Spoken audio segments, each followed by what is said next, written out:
Ladies and gentlemen, every day, whether we realize it or not, we are influenced.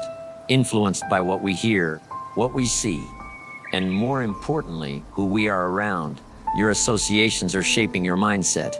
They are affecting your decisions, your emotions, and even your bank account.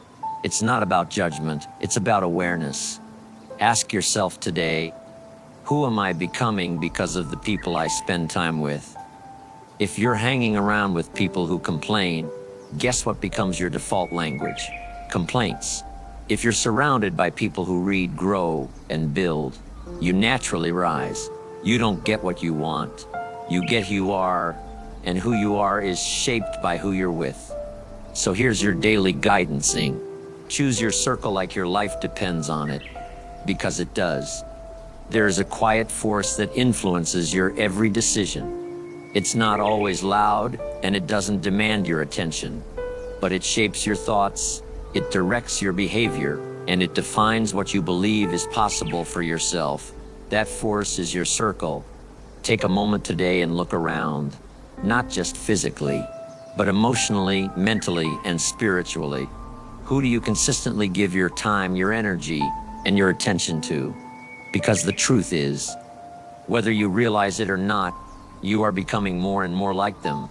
Every single day, you are not just walking your path alone, you are walking it with influences. And those influences are either pulling you upward or quietly dragging you down. The people you allow closest to you are either planting seeds of growth or seeds of doubt.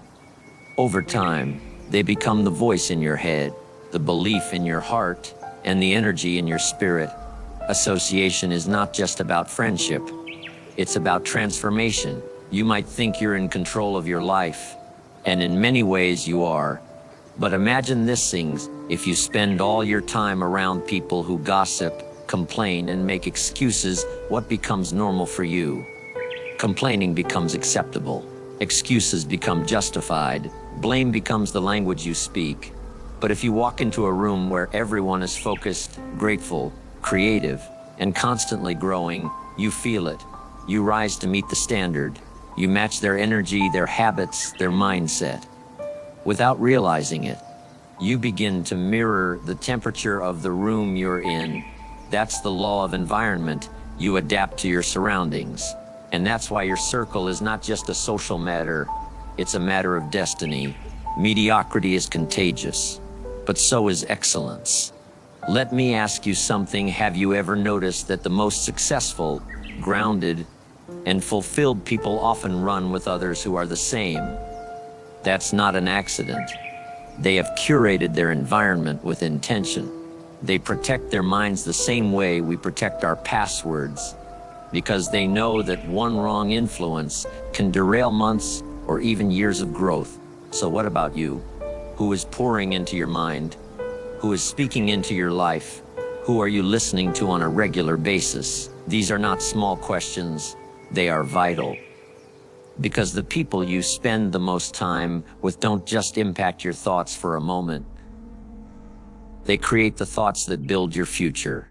If no one around you is waking up early, working on themselves, setting goals, or challenging their comfort zones, guess what? You probably won't either. Not because you're incapable, but because your environment doesn't demand more of you. It doesn't inspire you. It doesn't remind you that you are made for something bigger. But when you spend time with people who are disciplined, forward-thinking, and resilient, it starts rubbing off. You absorb it.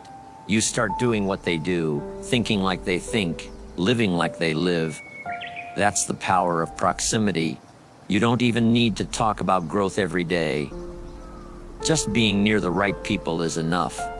The way they think, the way they show up, the way they carry themselves, it creates a new standard in your mind, one that pushes you forward without force.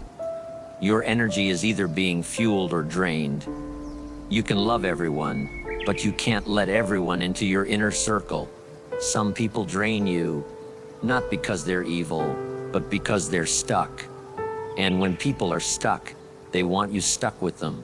It makes them feel safe. They won't say it out loud, but every time you try to grow, they'll mock you or guilt you. Every time you talk about a new idea, they'll shoot it down. Every time you try to change your habits, they'll remind you of your past. Don't get mad at them. Just recognize what's happening. They're not bad. They're just not growing better. And if you stay close to that energy for too long, you'll start shrinking to make them feel comfortable. And let me tell you something important: shrinking doesn't serve anyone. You weren't born to shrink. You were born to rise, to evolve, to inspire.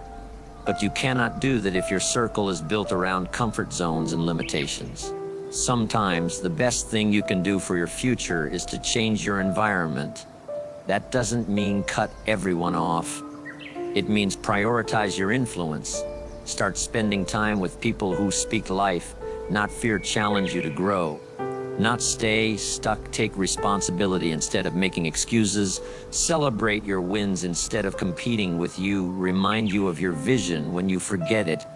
These people are out there, and if you can't find them in person yet, find them in books, videos, podcasts, anywhere you can access greatness. Because even virtual mentors can have a powerful effect on your mind.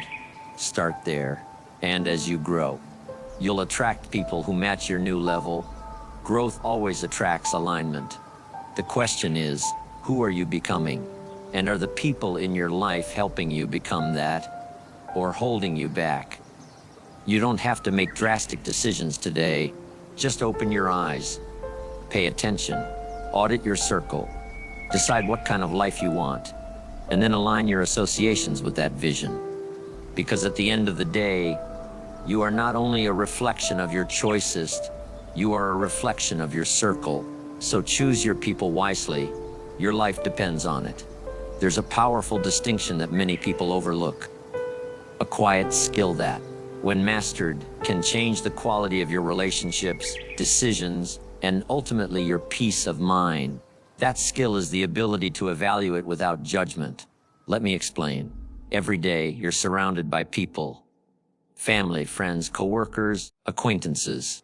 And every day, your mind is processing their actions, their words, their habits. It's natural. Human beings are wired to observe and make conclusions. The question is not whether you evaluate others, it's how you do it. Are you evaluating with wisdom or judging with ego? There's a difference, and it matters deeply. When you judge someone, you're not just observing what they do. You're attaching emotion to it. You're placing a label on them. She's lazy. He's arrogant. They're not good enough. Judgment comes from a place of superiority, and most often from a place of insecurity. But evaluation is different. Evaluation asks, is this relationship serving me? Is this behavior in alignment with my values? Is this environment helping me grow? There is no anger in that. No hater, no hatred, no bitterness, just clarity. You see, you don't have to hate someone to outgrow them. You don't have to fight with someone to walk a different path. That's judgment drama. Evaluation is quiet. It's clean. It simply says, I wish you well, but I'm moving forward. Look around today. How many people are stuck in toxic situations because they're afraid of being labeled judgmental? They stay in circles that deplete their energy. They tolerate negativity because they've been taught that walking away is rude or unkind or arrogant, but it's not. In fact, the most loving thing you can do for yourself and for others is to walk in truth. You can love someone and still choose to keep your distance. You can respect someone and still acknowledge they don't align with your vision anymore. That's not being judgmental. That's being wise. You don't have to make a scene. You don't need to announce your boundaries on social media. You don't need to criticize anyone. Just make the adjustment quietly and respectfully. You're not better than them. You're just becoming different. When you judge, you shut the door. You say, they're not worthy of my time. When you evaluate, you leave the door open. You say, right now, we're not aligned, and that's okay. Do you see the difference? Judgment comes from fear, from ego. It wants to separate. Evaluation comes from self-respect, from values it wants to protect. Now you have two choices. You can judge them. Call them negative, toxic, selfish. Gossip about them. Cut them off without explanation. That's judgment. And all it does is plant bitterness in your own heart. Or you can evaluate. You can say, this person is not in a season of growth. And while I love them, I need to guard my energy right now. I'll create space. Not because I'm angry, but because I'm focused. Do you feel the difference? One creates tension. The other creates alignment. Some people are meant to walk with you for a chapter. Some are there for the whole story. But confusion happens when we try to make seasonal people permanent. We get emotionally attached. We let history outweigh destiny. We hold on to relationships that expired long ago, not because they're helping us grow, but because we're afraid to let go. But the truth is, letting go doesn't mean you failed. It means you've grown. Not everyone is meant to come with you to the next level, and that's not their fault or yours. It's just reality. The sooner you accept it, the more peaceful your journey becomes. So instead of judging them, bless them and move forward. Just like you check your finances, your health, and your time, you must check your relationships, not with suspicion or paranoia, but with honesty. Who is feeding your vision? Who is draining your energy? Who is growing with you? Who is keeping you stuck?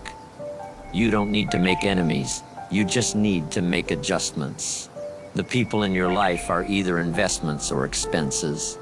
They are either helping you build or distracting you from your purpose. And unless you evaluate regularly, you'll find yourself building your dreams around people who don't even believe in them. That's a dangerous place to live. Here's something to remember. The moment you start thinking you're better than someone, you've already lost your way. Pride clouds your vision, and judgment is pride in disguise. But evaluation is humble. It says, I'm not perfect, but I'm committed to growing. And that means I must be careful who I walk with. So when you feel the need to change your circle, do it from a place of humility, not superiority. You're not rising above them. You're just rising into who you're meant to be. Let them walk their journey. You walk yours. Hate, no drama, just direction. Life is too short to be surrounded by energy that weights you down. But life is also too beautiful to carry judgment in your heart. So today, I challenge you to evaluate. Don't judge. Protect your peace without poisoning your spirit. Make room for growth without closing the door on grace. And most of all, walk in alignment, not just with your goals, but with your values. Because at the end of the day, your peace doesn't come from being right about others. It comes from being clear about yourself. Choose growth over drama. Evaluate with clarity, not judgment. Protect your peace by aligning with those who reflect your values, not your history.